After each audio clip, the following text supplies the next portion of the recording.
Hey guys, one of the things I like to do on this team is I like to tell stories. Come here with me. Come on over here. Because there's a story I want to tell you about that happened probably 10 or 12 years ago now, but it happened out in the middle of the football field. So come on with me.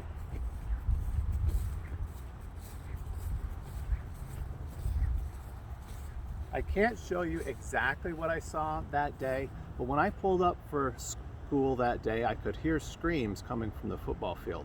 Now, when I think about this story, I, I hate to tell it in some ways because the story it's kind of horrifying. It's kind of a scary story. It doesn't necessarily have a happy ending, and it's about two students. And I should probably also tell you that the story isn't really true, but there's a lot of truth in the story I'm going to tell you.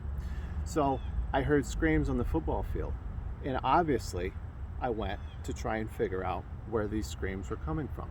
There were no students on the football field, but when I got to about the 40 or 50 yard line, I could see two holes dug into the football field. The holes were deep. They were probably 30 or 40 feet deep, and at the bottom of each hole, this is the crazy part, there was a student. Two holes, two students, two kids screaming. So I figured I got to go ahead and get these kids out of the hole. So I ran to the shed and I got a trowel. I got a shovel, I got a rake, I got anything I could think of that would help me get these kids out of the hole. And I ran back to the edge of the hole and I immediately started raking and shoveling dirt down upon each kid. The first kid was so grateful that I was shoveling dirt down on her. All she kept saying was, thank you, Mr. Rogers. This is going to be fantastic. The second kid, as I shoveled dirt down on him, was yelling at me, was telling me to stop, was telling me that this was just horrible what I was doing. Well, I kept shoveling and shoveling and shoveling and shoveling. And the first girl kept thanking me, and the second boy kept yelling at me and telling me to stop, that I was killing him. Well, after probably a good hour of shoveling, I had those two holes both filled up to the top with dirt. And at the top of the first hole, there was a girl.